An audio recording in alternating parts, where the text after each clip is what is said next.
Welcome to Business Reporter's Best of British Business campaign. Social value, the positive impact a company makes that goes beyond money, is becoming more and more important in business.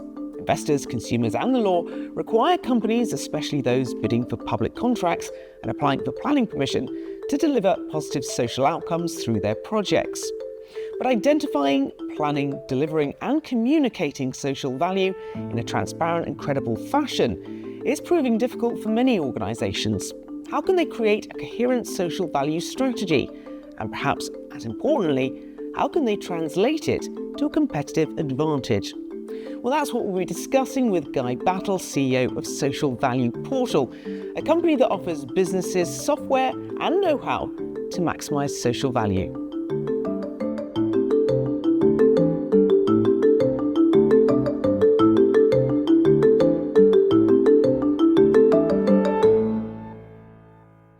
Guy, what is social value and why does it matter today? And indeed, why does it matter so much to business?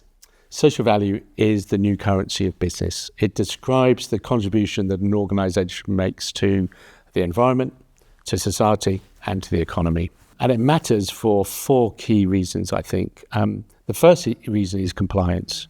But compliance with a really important piece of legislation called the Social Value Act that governs how the public sector buys things. If a business does not have a Social Value Act or social value strategy, it will not win work with the public sector. So that's kind of a key driver. There are a few other important drivers. I think the next driver is talent attraction and also talent retention. I mean, what people want to work with businesses that are bad. So, of course, having a social value strategy, I think, really matters there. I think investors now are looking to invest into organisations that do more than just to give a return on investment. Of course, that's important. But what is your social return on investment? I think that's fundamental. And the final thing is just building your brand. A lot of businesses selling to private sector organisations, but selling to consumers. Consumers buy into a promise. And their promise that they are buying into is that a company is doing good. Consumers don't want to buy into a business that's doing bad. And the final piece, I think, is around greenwashing, which I think is a really big issue. How do we avoid the challenge of greenwashing or social washing when it comes to social side of things to ensure that what organisations are talking about is authentic, and it really is real and matters. And social value allows you to communicate that, allows you to structure and communicate how you are contributing to make a better society and build a social value economy. You mentioned the legislative side of things. What impact do you think that the new government will have on social value? What's really interesting about the Social Value Act is that it is apolitical, and by that I mean it sort of doesn't have a political flavour because when it came out in 2012, actually it was taken through Parliament by Conservative MP Chris White. It was supported cross-party by Hazel Blair's MP, who was a Labour Party, and it got through Parliament as a private member's bill. And in that respect, it's sort of owned by both parties. Of course, every party comes at it with a different flavour, different nuance, different tone. And the Labour Party in particular have embraced it implicitly at the very least, and they do mention it in their manifesto, but they've embraced it through their 5 missions, which are, of course, fundamental to this government's work. And those 5 missions being growth is the first mission, the second mission is environment, the third mission is crime, the fourth mission is social mobility, and the fifth mission is health. Now, that's what social value is all about. It's about social, economic and environmental impact, and health is a part of that. So it is very much runs all the way through how the Labour Party will be delivering its missions. And I think businesses need to ask themselves, how are we going to contribute to this government's objectives? Tell us about how the new Procurement Act is changing things. So the new Procurement Act will make a number of changes, and these are quite big changes as well. First off, in terms of the public sector, the language moves away from consider social value, which is quite a light requirement, to have regard, which means they have to report it. The second piece of the puzzle is that they have a minimum weighting of 10% in terms of how they're going to award. So that really matters to businesses. And the third really important piece is around transparency, in particular KPIs or key performance indicators. The buyer has to select a KPI. One of those is bound to be social value. They then have to make that public, and they have to report that throughout the duration of the contract as well as at the end. So if a business has not been able to deliver its social value, that will become public. So it's really important they deliver and that is validated. How do you put a value on social value? So we've developed the TOM system. It's themes, outcomes and measures. That's why it's called the TOM system. It's focused around a series of outcomes, social outcomes. So for instance, we might say we want to ensure that disadvantaged people have more access to work, which is a kind of universal social outcome. Or we might say that we want to reduce climate change impacts. Okay, we then need to measure it, right? So we need to count the number of long-term unemployed people. We need to count the number of disabled people who get work. We need to count the tons of carbon. Now, what's unique about the TOM system is we then put a value to it. So we know, for instance, that for someone who's long-term unemployed, when they get a job and they retain that job, it will save money from our social services system. So there's a fiscal saving, as we call it, but there's also no economic benefit. They now have money in their pocket. They can go out and spend it. They can contribute to the community and growth. And so we pick up those values, and that effectively forms the way that we come up with an overall social value. So any business that wants to measure its contribution, we give them a set of questions. How many of this do you do? What do you do here? We then put a value to that. We count them, put a value to it, and we come up with a total contribution you're making to society. How do you get started on your social value journey as an organisation? And what is holding organisations back? What are the biggest barriers that they face?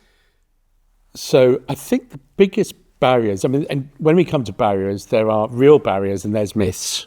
It's worth just tackling both of those, right? The real barriers are things like just having the capacity in an organisation to deliver, knowing how to measure social value. These are kind of real barriers and just an understanding what it is. The myths are things like it costs more, that it's complicated, that, I just don't know how to do it, that it's too complicated to do. You can bust through those myths quite easily, and we as a business help organisations find a way through that what appears to be a complicated maze to deliver a real social value. So is there a blueprint that you can follow? So yes, there is a blueprint, and we've got a 5-step methodology that we have developed. Step 1, very simple, we need to just understand local needs. It's a truism to say that the greatest value is delivered where the most need is. And really, a business needs to understand how it's going to contribute. The second step is to think about its strategy with respect to that need. It needs to be relevant. It needs to reflect the priorities of a community, but also relevant to the business. The third element is to think about building capability and capacity. It needs to spread the word across its organisation. It shouldn't just be one person. It needs to be everyone's job. Social value should relate to everyone. The fourth piece is to set a measurement framework. And of course, that's all about embracing the TOM system, using that framework to set how you measure. What you measure, you can manage. And if you manage it, you can get better at it and do more. And the TOM system allows you to do that. And within that context, I think it's really important to set targets. Be bold. Say, we're going to do this by 2025 or 2026. Get out there and sort of tell people about it, shout about it, because it will help drive your team. And the final step is reporting. You need to make sure that you are reporting progress against those targets and letting everyone know how you're doing. And build honesty, build that relationship with your community by being honest about how you're doing, how you're going to improve, how you're going to get to your targets. How does Social Value Portal help organisations on their social value journeys? You've touched on many aspects, but pull it all together for me, if you would. We make it simple. We make it easy. We make it fast. We simplified the process of measuring and what you measure. That gets dropped into the portal, and then it's just a really simple step of organisations starting to collect the data and saying, this is what we're doing. All the calculations set up in the portal. We then have all the dashboards, all the automatic reporting that you could ever want. We also have a consulting team. So if an organisation wants to develop a new strategy, a new way of thinking, then our consulting team will be there to support and ensure that we've got some innovation.